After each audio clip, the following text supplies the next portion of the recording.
Мы находимся на улице Колхозной, где произошло жестокое убийство фельдшера Ольги Земляницкой. Буквально вчера здесь появилась вот эта надпись. Краска до сих пор свежая.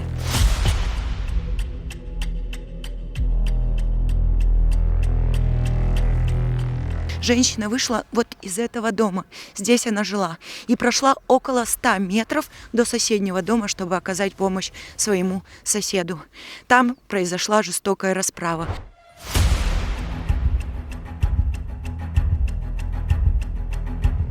Тут деревня, говорю, 350 человек, не более 300. Такое совершить это в нашей деревне, блин, впервые такое.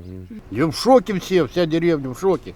Все друг друга знаем, все это, и такое случилось. Она вообще безотказная, золотой человек. Как мы сейчас будем без этого фельдшера жить, я не знаю.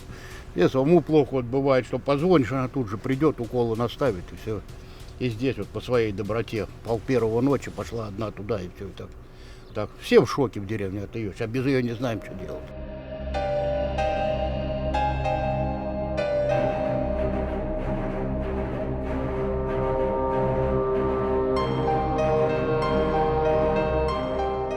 Они обожглись ночью или что? Они позвонили в скорую, скорая позвонила как бы фельдшеру прийти, оказать им медицинскую помощь. Она как бы с намерением шла оказать медицинскую помощь, помочь людям. Но она ему, говорит, укол поставила, помогла, они ее так отблагодарили, говорит. Конечно, мрази. Вся деревня гудит, все. Она еще жила, одна не боялась же, ночью надо бежит. Дождь, снег бежит, в отпуске к ней все на систему эту бегут, дома ставила. У нее что кошки, что люди, она со всеми. Собака сдохла, по старости она плакала, сидела около нее. Такой жалостливый человек.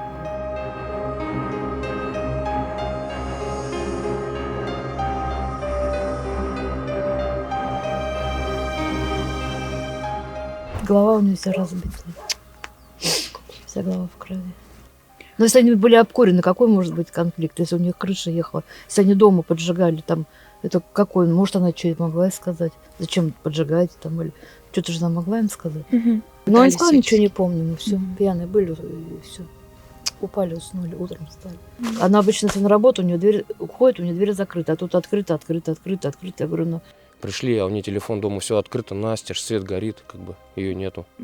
И люди паниковать, давайте искать, и начали все искать. Ну, искали до 5 вечера где-то так вот, пока милицию не позвонили, не сообщили. Весь Яр пролезли, вы видели, Яр крутой у нас. Как бы давайте искать местными. Мы все ходили, искали ее.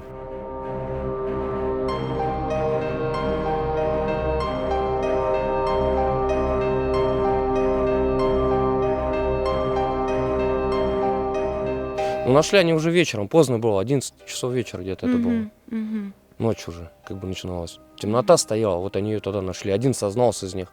А Фарид или Андрей? Фарид, где закопали. Ну, вот здесь лес, вот как у нас мусорка. Вот здесь в сторону кладбища мусорка. И здесь где-то, говорят, возле, я точно не знаю, но где-то, говорят, возле, рядом с мусоркой закопали.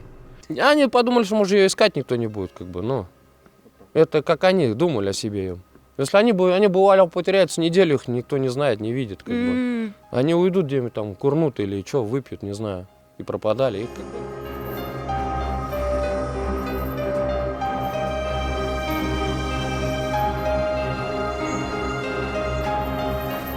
бы. Не признавались они. Местное население боялись, потому что все соберутся сразу их.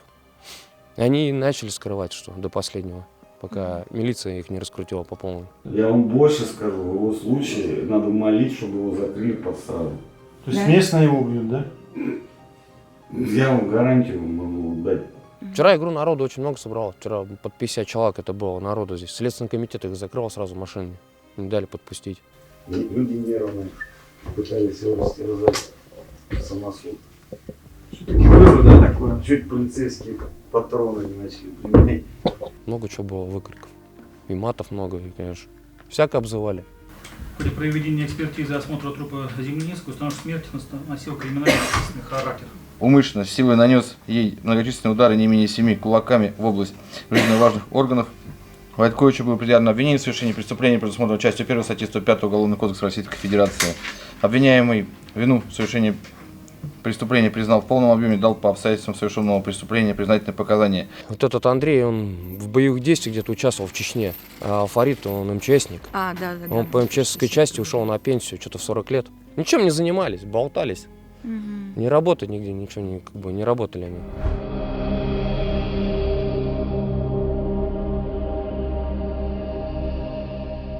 Это очень ответственный специалист, она грамотный, с большим опытом работы.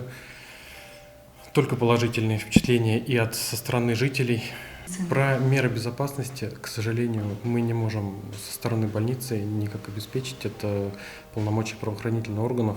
Звонили в скорую, а вот направили в фельдшера. Это вот так вот по закону или все-таки должна была скорая отреагировать? Или как вот, что она сама-то пошла ночью туда?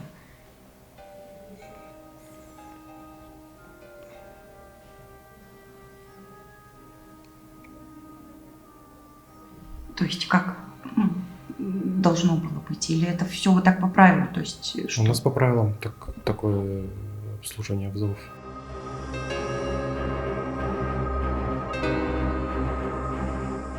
А какая помощь, может быть, семье будет оказана?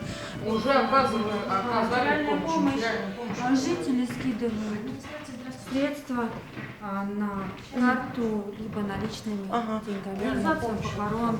А местные жители будут копать вот могилы. А подскажите, пожалуйста, сэкономить бюджет. финансовая помощь оказывается? От государства? Ну, пока нет. Пока только люди собирают там счет, указали, они все отправляют деньги и сюда приносят наличные средства. Больницы, я знаю. Ну, все, кто может, все помогают.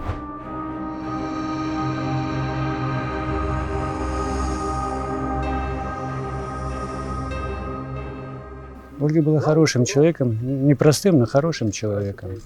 Безотказным медиком. Сам к ней неоднократно лечился, ходил. И на этих идиотов тоже лечила. Что по-другому скажешь? Одно дело, когда человек просто умирает, а другое дело, когда человек лишает жизни, тем более при выполнении служебных обязанностей, когда человек спасает.